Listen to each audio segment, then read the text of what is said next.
Hey everybody, welcome back. I'm 2Cold26, joined here by Secular Aaron. Today we're going to talk about ParagonDS's For Honor Buyer Beware video. There are some things that he said that we do agree with, but he's swaying public opinion in the wrong way, and we think that's a little bit just misguided.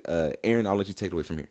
So I'll put the disclaimer at the start of the video real quick. The only reason why I'm even making this in response to him is just the simple fact that he only has 30,000 subs and he's got 111,000 views. That means he's swaying public opinion because if you go look down the top comments, the top 2 out of like 3 comments are talking about microtransaction and his misleading sentiment because Ubisoft earlier this year gave some information about their DLC plan. Essentially, all Ubisoft games from now on are going to have DLC structured like Rainbow Six is, where you can still buy in-game, you can still buy the operators. The only difference is microtransactions. In For Honor, they're going to be doing it with Steel and using the Care Loot Crate, Care Package, Dildo things. That's going to be the way they make their money, but the maps and operators, hopefully, are all going to be free or buying with in-game content, you know, stuff like that, or what a workaround. So the fact that he didn't bring that up, that this is the evolution of season passes, because this is a debatable issue all gamers need to have a conversation about, is do we want video games like Rainbow Six Siege and For Honor with free DLC that doesn't split the player base, or do we want games that split the player base and run a really big issue that they destroy the game? Because remember, Star Wars Battlefront was kind of floating, and then the DLC came out, and I not buying it. Same thing with Division. Division DLC came out. I didn't buy it. Left the game. That's gonna happen that happens with every gamer. For every game, there's someone somewhere that's not gonna buy a DLC for a certain game, and that's what's gonna stop him from playing. And that's just kind of artificial. It's a little cheesy to make people stop playing on that. So I mean, would you rather pay $60 up front for a season pass or premium for $50 or whatever, or do you want microtransactions to be in the game to give you the option to buy it? And to support the developer if you feel like it, or you know, just to play the game normal, pay $60, and boom, you get all the content, all the DLC, and other people are funding it. So that's the quick disclaimer. Yeah. Is that he uses the word upsetting, he uses irrelevant in reference to the microtransaction, and he uses greedy publishers. I disagree with Ubisoft being greedy. Is it debatable that are they greedy by having RNG in it and then microtransactions? Greedy? No. Manipulative? Kind of. But the issue is not them being greedy. If they were being greedy, they would do microtransactions and DLC like other games. So this is where I draw the line at. Yeah, I felt like he was just he made it sound like they were doing microtransactions and paid DLC, which isn't the case. They're doing microtransactions and DLC that everyone's going to get. And I feel like that was kind of unfair because now everybody in the comments is just like, oh, microtransactions, you know, I'm tired of it too. Why are developers doing this? Like, they're thinking like this is like a COD game. Like, this isn't Activision, who is, you know, a greedy developer. Yeah, COD's the game with microtransaction and DLC. And Division's working on that too. Fucking idiots. Hell, even fucking Battlefield 1 is doing that. They have battle packs that you can buy, or you can buy the DLC. This game's asterisk, as of now, the operators, the new characters that they add to the game, hopefully will not cost. They haven't even indicated either way yet, so we're just going to assume, based on Rainbow Six Siege, that that's the philosophy they're going to go with. Yeah, if they want to do it right, because I think Rainbow Six Siege is the perfect example. You know, you have your microtransactions, which I haven't really paid for. But Dylan, Jordan, Corey, we got the season pass for this game. Like, we've all donated because this game is that good. And they did DLC right. Hopefully For Honor does something similar. Yeah, and he brought up a point of, you know, only the long-term players are going to want to buy those scavenging missions. And, you know, that's kind of exploiting the player. And I don't really think that's the case, because I think if you're a long-term player like how we are in Rainbow, you're not going to feel bad about, you know, throwing the devs, you know, some money for a game that you honestly owe more for by the time, you know, all this DLC comes out. Well, I mean, I just kind of, for the DLCs, I just want it to be like, as of right now, that's what's going on with the DLCs. As far as like their impact on the in-game content, we'll have to wait for the game to release. But just the simple fact that, like, oh, it's a cash grab.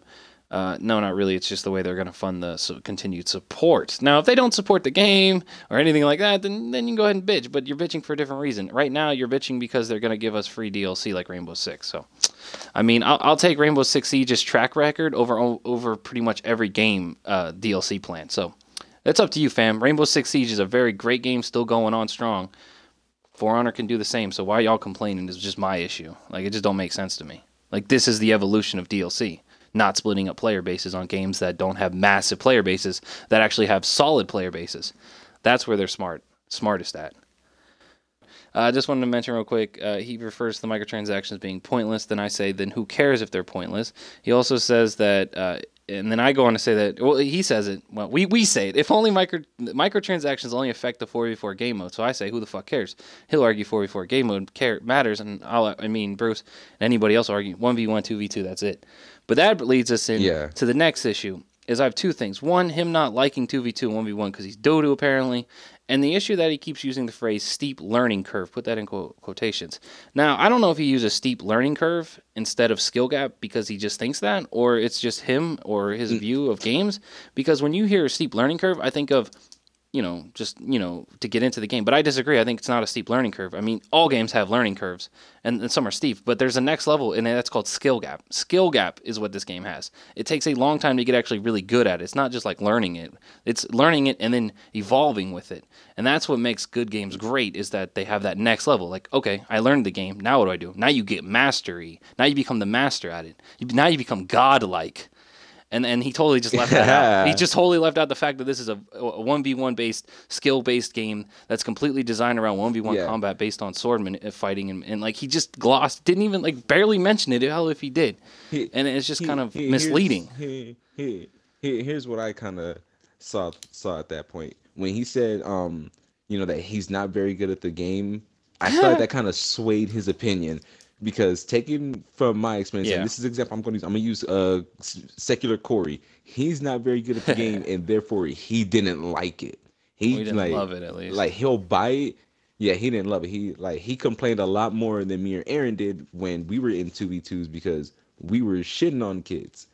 And I think that this brings up an issue of, does his his skill level affect his opinion on the game? Angry Joe status. I feel like I feel like he's letting his personal emotions, he's letting his opinion, his personal feeling get in the way of an actual review. Like, he's not separating himself, from his emotions to actually judge the game fairly. I mean, give or take what you will on that, but I feel like he's ignoring the fact that the game is built around, the 1v1 combat, and he's focusing more on the kind of the game gets diluted once you're in a 4v4. And you're right about the MOBA. That's a good point. Yeah. That's a really good. That's another thing that the 4v4 has, is like a MOBA feel to it. Yeah, that's a good point. Battle point style shit.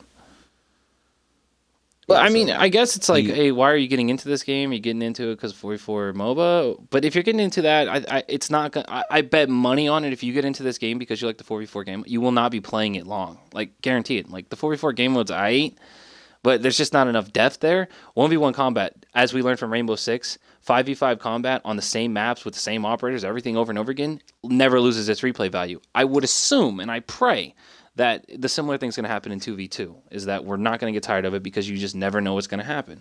You don't know who they're going to pick. You don't know what strategy, what combos. You don't know how it's going to devolve, if they're going to 2v2 you, if they're going to be 1v2 on you. Like, what are they going to do? You have no idea. And that's what makes this game really interesting, just for the 2v2 game mode. Yeah, I feel like, the 2v2 and the 1v1 is more focused game mode, it's what the game was designed competitive. Around. Yeah, it's more competitive. I feel like the 4v4 Dominion mode is just literally a clusterfuck. Not to say that I didn't enjoy the 4v4 Dominion. If I had like a choice, I'll prefer a brawl over the Dominion type. Like, I prefer like more of a team deathmatch sort of feel over the 4v4. Let's cap a point, and then we're all just gonna run around chasing each other with like 50 minions. We're just gonna run to your home spawn in front of each other over and over again, and then the minions are gonna just lower the frame rate. The game mode 4v4 is just like, we didn't like that game mode because it doesn't really fit the game style, like, per se, and we just think there's better ways that they can be doing game modes. And there's a different video, you should go watch that one if you're interested in game modes for For Honor ideas. But overall, I don't think he's like a bad guy. I just think his opinion was just a little bit misguided, and it was more based on his personal feeling and not actual facts. And when you're in a position like he is, to where you have hundreds of thousands of people watching you, I think you need to be more focused on facts than your personal feeling. Or if you are more focused on your personal feeling, then you need to put that, as like a disclaimer, like, this is just how I feel. You all can feel how you want, but I'm just telling you how I feel because this is just the kind of content that I want to make. But if you're making a buyer beware video and you're telling people, you know, I don't know if you're gonna buy this, I don't know if you want to buy this game, then I think, you know, there's an issue if you just go with your personal feelings on it. All right, and let me rapid fire this. I'm going to run through this really quick and round this up. Okay, PC version he mentions is the best way to play it. Yes, but PC games often die very fast, so, I mean, you run the risk. You know, Broken Games HD said he bought Titanfall 2 on PS4 because he was afraid the game would die on PC. So, I mean, that's just going to happen. Evolve died really fast on PC. What was it? Star Wars Battlefront died insanely fast on PC. We also don't know about the Scorpio and PS Pro versions of the game. Are they going to run at 60 frames? We don't know the information about that. So there's a big asterisk as far as the issue of 30 frames. So the console version may get 60 if you upgrade your console, but that's an asterisk. We have no idea about that. We're a little bit away from that. He also mentions the loot crates are dumb. I agree with you. RNG crates are stupid. And he mentions peer-to-peer is very bad. And I agree 100% also there. So that's just some other cap points. Yeah, we agree with 90% of what he's saying. Just that I don't know about 90. I don't disagree. Is what 90. It's more like well, I don't know. 60. Mine's more like 50, 60. Fair. Yeah, like we mostly agree with him. It's just that one thing that was more opinion than fact-based was kind of skewed. But anyway, thank you guys for watching the video. This has been Too Cold 26 Second Aaron. Hope to see you guys again next time.